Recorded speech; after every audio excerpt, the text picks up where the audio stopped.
अस्सलामुअलैकुम वरहमतुल्लाहि वबरकातुहू। ये एक हकीकत है कि इंसान अशरफुल मखलूक़ात है और इंसान के इक़्तिदार और इसकी अज़मत के आगे पूरी दुनिया झुकती है। लेकिन ये बहुत कम लोग जानते हैं कि पूरी दुनिया को इंसान के आगे क्यों झुकाया और इंसान को जो इतनी बुलंदी दी है, इतनी रिफ़त दी है और इतना बड़ा इक़्तिदार दिया है, इसकी वजह क्या है। तो इसकी वजह ये है कि इंसान जो है ये अपने नफ्स के ऊपर काबू पा लेता है और जब अपने नफ्स के ऊपर काबू पाता है तो फिर हक़ के अबदियत को बजा लाता है। जिसकी वजह से इंसान को पैदा किया गया उसको वो पहचानता है और वो क्या है। अल्लाह ताला फरमाते हैं वमा खलक़तुल जिन्ना वल इंसा इल्ला लियअबुदून, कि अल्लाह ताला ने जिन्नों और इंसानों को अपनी इबादत के लिए पैदा किया।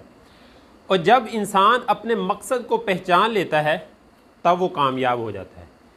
और जो बंदा हक़ के अबदियत बजा नहीं लाता, अपनी तख्लीक की वजह नहीं जानता, तो उसके लिए अल्लाह ताला फरमाते हैं क़द अफ़लह मन तज़क्का, कि जिसने अपने नफ्स को पाक कर लिया वो कामयाब हो गया और जिसने अपने नफ्स को पाक ना किया वो नाकाम हो गया। अब ये जो नफ्स है इसको पाक किस तरह करना है, इसके लिए तीन चीज़ें हैं कि नफ्स के ऊपर इतना बोझ लाद दिया जाए कि वो आपके ताबे हो जाए। इसकी मिसाल आप इस तरह समझ लें कि अगर कोई जानवर सरकश हो जाए तो उसके ऊपर बोझ लाद दिया जाए, बोझ पहले से ज़्यादा लाद दिया जाए तो वो खुद ब खुद वो नरम हो जाएगा। यही नफ्स की मिसाल है, पहली चीज़। दूसरी चीज़ ये है कि इसकी नफसानी ख्वाहिशात से इसको रोक दिया जाए, जिस चीज़ की तलब करे उससे नफ्स को रोक दिया जाए। इसकी मिसाल इस तरह समझे कि अगर कोई जानवर वो सरकश होता है तो उसका घास दाना बंद कर दिया जाए और उसके ऊपर वज़न को ज़्यादा लादा जाए तो वह खुद ब खुद नरम हो जाएगा। नफ्स की मिसाल भी इसी तरह है। अगर इसकी नफसानी ख्वाहिशात से इसको रोक दिया जाएगा और इस पर इबादत का बोझ लादा जाएगा तो ये खुद ब खुद दुरुस्त हो जाएगा, ठीक हो जाएगा। और तीसरी चीज़ जो है नफ्स को ठीक करने के लिए वो है अल्लाह ताला से हर वक्त मदद मांगना अपने नफ्स के ख़िलाफ़। जब ये तीन चीज़ें करेंगे तो इंशाअल्लाह आपका नफ्स जो है वो सिरात मुस्तकीम पर आ जाएगा।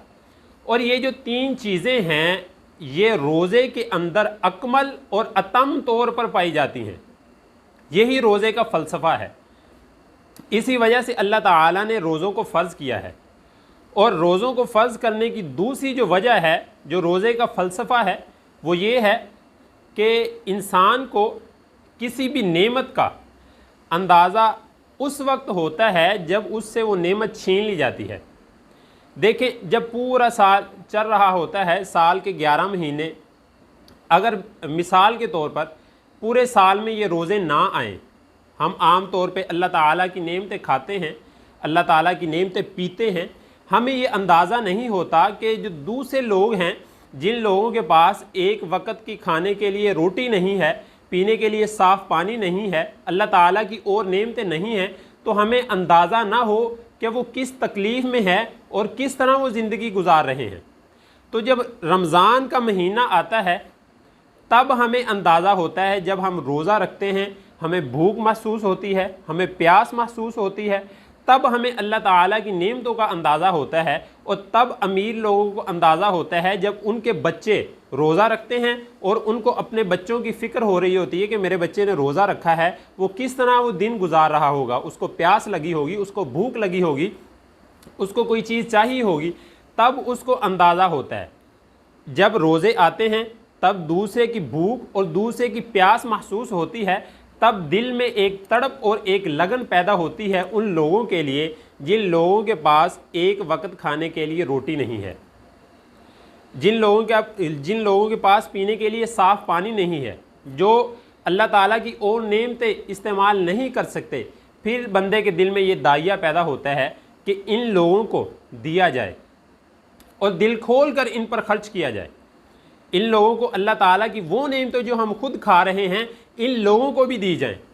इसी तरह हुज़ूर अलैहिस्सलातु वस्सलाम का अमल था कि जब भी रोज़े आ जाते, हुज़ूर अलैहिस्सलातु वस्सलाम आम दिनों में इतनी सखावत करते थे तो सहाबा इकराम रज़ी अल्लाह ताला अन्हुम अजमाइन फरमाते हैं कि जब रोज़े आते तो हुजूर अलैहिस्सलाम अपने हाथ खोल देते, दिल खोल देते। मतलब ये है कि इतनी फ़राख दिली से देते कि आम दिनों से भी बहुत ज़्यादा लोगों को देते। तो हमारे दिल में भी ये ख्वाहिश होनी चाहिए, जब हम अपनी भूख और प्यास जो है वो महसूस कर रहे होते हैं तो दूसरे लोगों की दुख तकलीफ़ उनको भी महसूस करें, उनको भी दें। अल्लाह ताला की वो नेमतें जो अल्लाह ताला ने हमें दी है। और रोज़े में जो तीसरी चीज़ है, रोज़े का फ़लसफ़ा है, वो ये है कि रोज़ा जब आता है 11 महीनों के बाद, तब बंदे और अल्लाह ताला का जो ताल्लुक़ है, एक 11 महीनों में बंदा अपने काम काज में मसरूफ़ रहता है, तो वो जो ताल्लुक़ होता है वो या तो कमज़ोर हो जाता है या वो ताल्लुक़ टूट जाता है।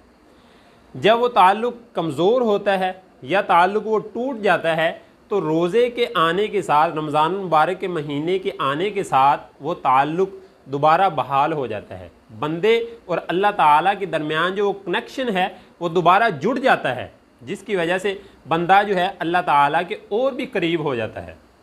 तो मोहतरम नाज़रीन, ये था रोज़े का फ़लसफ़ा। उम्मीद करता हूँ कि आपको कुछ सीखने को मिला होगा।